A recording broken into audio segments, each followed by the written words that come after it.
Chapter 3. Who Are You? Ramana Maharshi, 1879 to 1950, a great teacher in the yogic tradition, used to say that to attain inner freedom, one must continuously and sincerely ask the question, who am I? He taught that this was more important than reading books, learning mantras, or going to holy places. Just ask, who am I? Who sees when I see? Who hears when I hear? Who knows that I am aware? Who am I? Let's explore this question by playing a game. Make believe that you and I are having a conversation. Typically, in Western cultures, when someone comes up to you and asks, "Excuse me, who are you?" you don't admonish them for asking such a deep question. You tell them your name. For example, Sally Smith. But I am going to challenge this response by taking out a piece of paper and writing the letters SALLISMITH and then showing it to you. Is that who you are? A collection of letters? Is that who see when you see? Obviously not. So you say, okay, you are right. I'm sorry. I'm not Sally Smith. That's just a name people call me. It's a label. Really, I am Frank Smith's wife. No way. That's not even politically correct nowadays. How could you be Frank Smith's wife?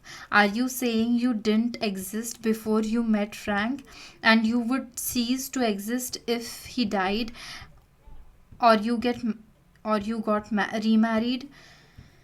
Frank Smith's wife can't be who you are. Again, that's just another label, the result of another situation or event you participated in. But then, who are you? This time you respond, okay, now you have my attention. My label is Sally Smith. I was born in 1965 in New York. I lived in Queens with my parents, Harry and Mary Jones, until I was 5 years old. Then we moved to New Jersey and I went to Newark Elementary School. I got all A's in the school, and in the 5th grade I played Dorothy in The Wizard of Oz. I started dating in the 9th grade, and my first boyfriend was Joe. I went to Rutgers College where I met and married Frank Smith. That is who I am. Wait a minute. That's a fascinating story. But I didn't ask you what has happened to you since you were born. I asked you who you are. You have just described all these experiences, but who had these experiences? Wouldn't you still be in there aware of your existence even if you had gone to a different college? So you contemplate this and realize that never in your life have you asked yourself that question and really meant it. Who am I? That is what Ramana Maharshi was saying. So you ponder this more seriously and you say, okay, I am the body that is occupying this space. I am 5'6" and I weigh 135 pounds, and here I am. When you were Dorothy in 5th grade play, you weren't 5'6", you were 4'6". So which are you? Are you the 4'6" person or are you the 5'6" person? Weren't you in there where you were Dorothy? You told me you were. Aren't you the one who had the experience of being Dorothy in the 5th grade play and is now having the experience of trying to answer my questions? Isn't this the same you? Perhaps we need to step back for a moment to ask some exploratory questions before returning to the core question. When you were 10 years old, don't you look in the mirror and see a 10-year-old body? Wasn't that the same you that now sees an adult body? What you looked at has changed, but what about you, the one who is looking? Isn't there a continuity of being? Wasn't it the same being that looked in the mirror throughout the years? You have to contemplate this very carefully. Here's another question. When you go to sleep every night, do you dream? Who dreams? What does it mean to dream? You answer, well, it's like a motion picture plays in my mind and I watch it. Who watches it? I do. The same you who looks in the mirror. Does the same you who is reading these words also look in the mirror and watch the dreams? When you awake, you know you saw the dream. There's a continuity of conscious awareness of being. Ramana Maharshi was just asking some very simple questions. Who sees when you see? Who hears when you hear? Who watches the dreams? Who looks at the image in the mirror? Who is it that is having all these experiences? If you try to just being honest, intuitive answers, you are simply going to say, me. It's me. I am in here experiencing all of this. That's about the best answer you will have. It's actually pretty easy to see that you are not the objects you look at. It's a classic case of subject object. It's you, the subject, that is looking at the objects. So, we don't have to go through every object in the universe and say that object is not you. We can very easily generalize by saying that if you are the one who is looking at something, then that something is not you. So, right away, in one fell swoop, you know what you're not. You are not the outside world, you are the one who is inside looking out at the world. That was easy. Now at least we have eliminated the countless things outside. But who are you and where you are if you are not outside with all other things? You just have to pay attention and realize that you would still be in there experiencing feelings even if all the around objects disappeared. Imagine how much fear you would feel. You might also feel frustration and even anger, but who would be feeling these things? Again, you say, me. And that's the right answer. The same me experiences both the outside world and the inside emotions. To take a clear look at this, imagine that you are watching a dog play outdoors. Suddenly, you hear a noise right behind you, a hiss, like a rattlesnake. Would you still be looking at the dog with the same intensity of focus? Of course not. You would be feeling tremendous fear inside. Though the dog would still be playing in front of you, you would be completely preoccupied with the experience of fear. All of your attention can very quickly become absorbed in your emotions. But who feels the fear? Isn't it the same you who was watching the dog? Who feels the love when you feel love? Can't you feel so much love that it's hard to keep your eyes open? You can become so absorbed in beautiful inner feelings or frightening inner fears that it's hard to focus on outer objects. In a sense, inside and outer objects compete for your attention. You are in there having both inner and outer experiences. But who are you? To explore this more deeply, answer another question. Don't you have time when you are not having emotional experiences and instead you just feel quiet inside? You are still in there, but you are just aware of peaceful quiet. Eventually, you will begin to realize that the outside world and the flow of inner emotions come and go, but you, the one who experiences these things, remain consciously aware of whatever passes before you. But where are you? Maybe we can find you in your thoughts. Rene Descartes, a great philosopher, once said, I think, therefore I am. But is that really what's going on? The dictionary defines the verb to think as to form thoughts, to use the mind to consider ideas and make judgments. Microsoft Encarta 2007. The question is, who is using the mind to form thoughts and then manipulate them into ideas and judgments? Does this experiencer of thoughts exist even when thoughts are not present? Fortunately, you don't have to think about it. You are very aware of your presence of being, your sense of existence without the help of thoughts. When you go into deep meditation, for example, the thoughts stop. You know that they have stopped. You don't think it. You're simply aware of no thoughts. You come back and say, wow, I went into this deep meditation and for the first time my thoughts completely stopped. I was in a place of complete peace, harmony, and quiet.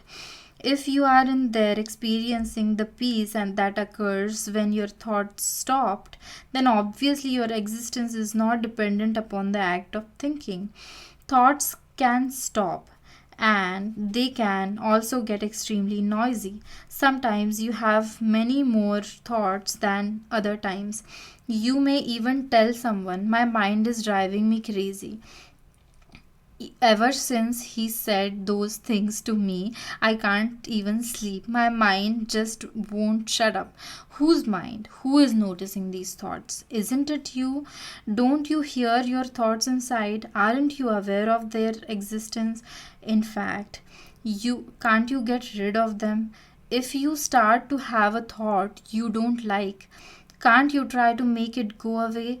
People struggle with thoughts all the time.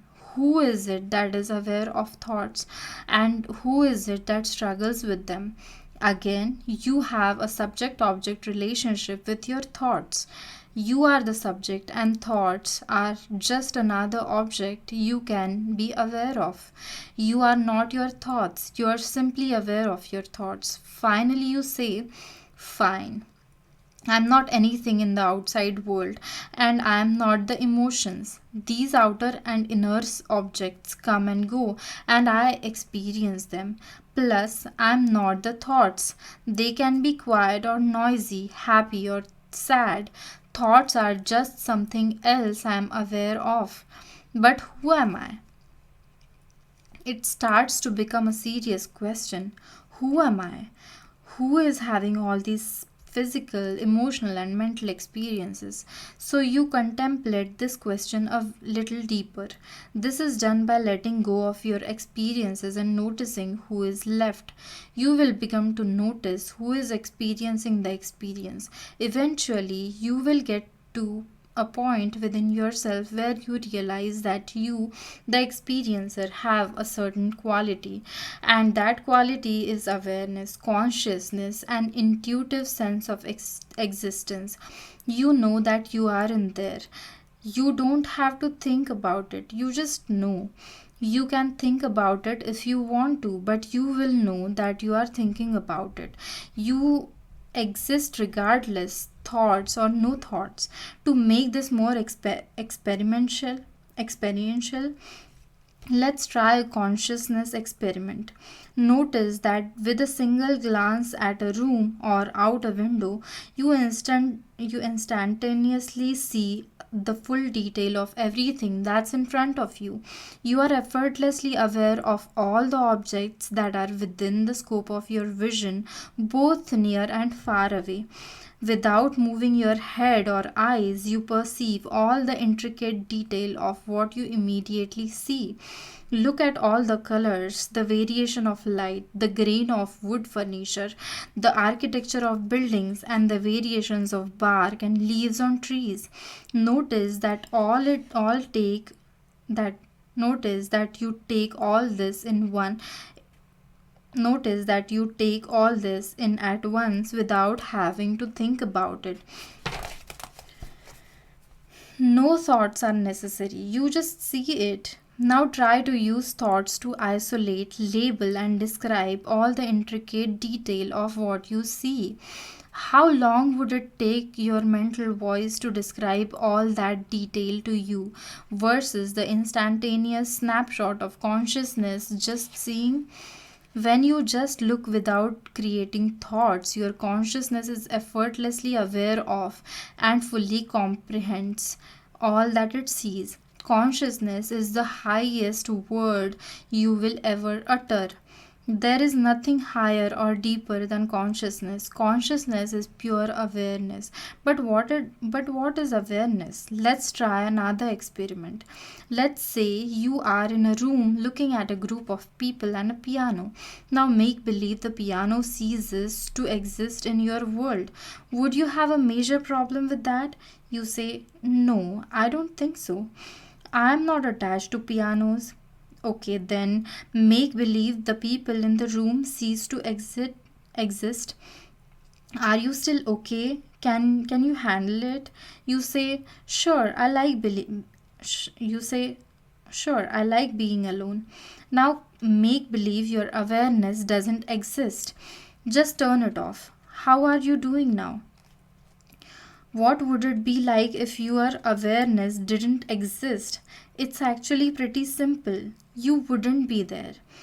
There would be no sense of me. There wouldn't be anyone in there to say, "Wow, I used to be in here, but now I'm not."